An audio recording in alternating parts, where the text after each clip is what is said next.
En consommant déjà ce chocolat-là, c'est de donner espoir à des producteurs qui hier n'avaient plus de confiance au fait. Aujourd'hui, le projet Revenu Vital, le Buy to Fight, est un projet qui tend aujourd'hui vers, comment on peut le dire même, à redonner aux producteurs vraiment sa fierté. Au niveau des Dalois, nous travaillons juste avec des producteurs de petite taille. Selon la norme Fairtrade, ils ne sont même pas des planteurs de cacao. Parce que Fairtrade exige qu'ils aient au moins de 4,4 hectares et plus. Chez nous, nous allons de 0, de 1 hectare, tout au plus 4 hectares. Et donc, il y a beaucoup de démarches, beaucoup de stratégies qu'il faut encore mettre en place au niveau du cadre de notre projet. Mais je pense qu'il y a beaucoup d'espoir, en fait. Il y a beaucoup d'espoir. Bon, pour moi, le revenu vital, c'est le revenu minimum qu'il faut à un ménage pour pouvoir quand même subvenir à ses besoins, parmi lesquels nous savons que dans nos communautés, les producteurs, ils ont beaucoup plus de problèmes d'eau, de nourriture, de santé, de l'école. Et donc, notre stratégie à nous, c'est de pouvoir mener des actions qui puissent les aider à augmenter quand même le revenu dans le ménage. Et déjà en 3 ans, je pense que nous avons déjà fait beaucoup. Ce que j'ai fait dans le champ. Dans le champ, premier, j'ai fait cacao. Après, anacarde. Après, manioc, igname, riz. De la loi, cadre.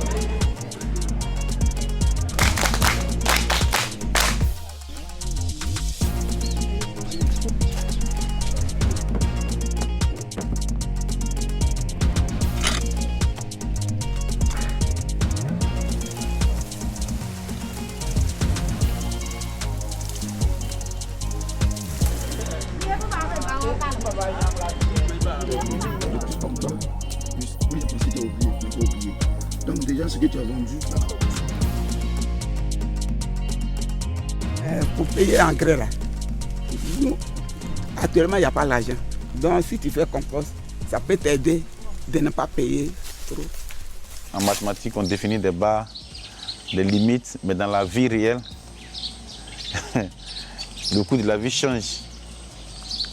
Aujourd'hui, on a la guerre de l'Ukraine, on a le prix de l'engrais qui a augmenté, on va avoir le coût de la vie qui a augmenté, donc le revenu vital ne peut pas être constant. Et donc il est important vraiment pour les chocolatiers, pour les grands consommateurs, de réfléchir vraiment autour de la définition vraiment ou de l'adoption d'un prix minimum garanti pour les producteurs.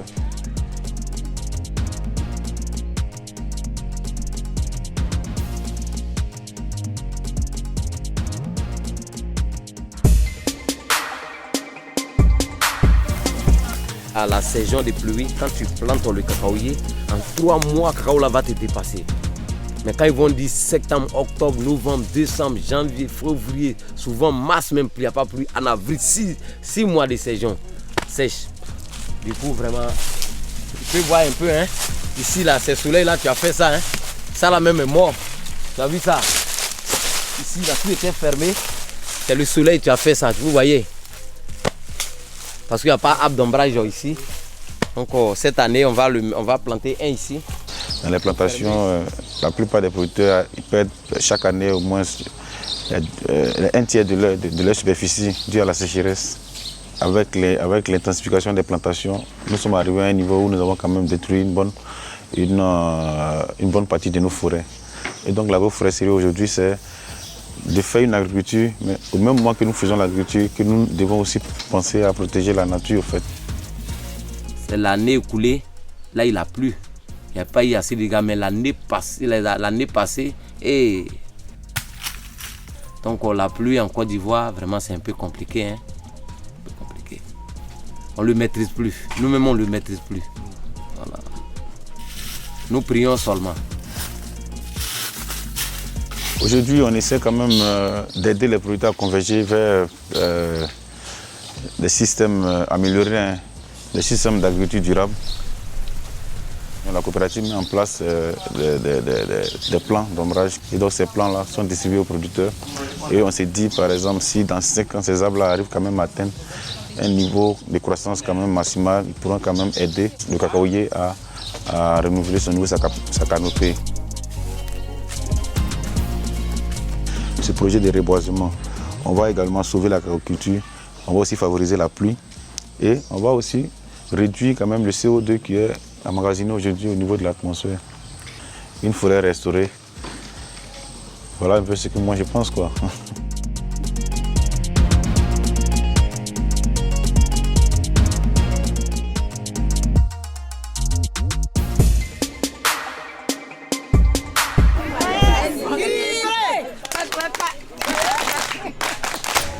Ça me donne la joie de vivre, ça me permet de créer aujourd'hui des entreprises. Donc je me dis que ça a un bon impact. Si on continue, et je ne suis pas seule dans le cas, il y a d'autres qui ne s'expriment pas, mais qui sont aussi veuves comme moi. Mais aujourd'hui, ça les aide à se payer des champs de cacao, des champs de café, pour pouvoir travailler, pour pouvoir manger avec les enfants. Donc vraiment, je dis que c'est bienvenu pour nous, les femmes. Donc, on se regroupe tous les mercredis, comme vous avez vu tout à l'heure. On fait notre distribution et en fin d'année, nos coachs viennent, on distribue la part de chacun. Et au vu de ça, aujourd'hui, chacune a créé d'autres activités. Moi, par exemple, je suis en train de faire un poulailler, une ferme en fait, voilà. Et il y en a qui font le marché du poisson. Il y en a qui ont du champ, il y en a qui font de la restauration. Aujourd'hui, j'ai pu réaliser un peu mon rêve. Parce que mon rêve, c'était de faire un peu, comme on appelle, la restauration. Mais je n'avais pas les moyens. Mon mari aussi n'avait pas les moyens pour pouvoir me soutenir. Je ne peux pas aussi aller prendre prêt. On ne me donne pas parce que je ne suis pas là à l'école. Donc, quand moi, il dit, c'est quand on peut pas les bon, il y a un sang. Un sang, il y a un sang. Il y a un sang. Donc on tire pour le blessé, on gagne. Donc on fait risque gagner, on va pouvoir. Vraiment. Quand on a avec nous, on dit pas, il a un avec une c'est une devie temps, on peut bien crédit.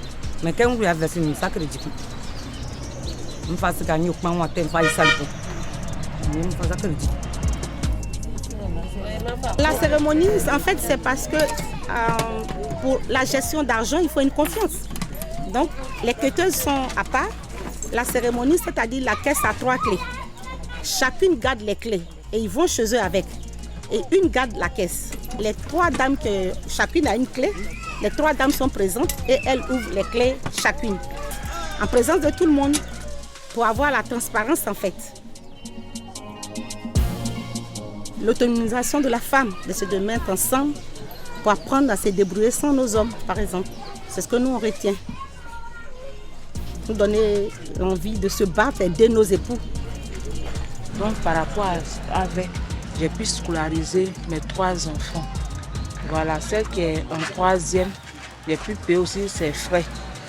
Donc grâce à avec, il y a de l'emploi et puis il y a beaucoup au fait. Avec regroupe beaucoup de choses à la fois. Moi, selon moi. Et si ça reste de la manière embrassée, si on continue dans ce sens, je pense qu'on sera autonome. Les femmes seront autonomes.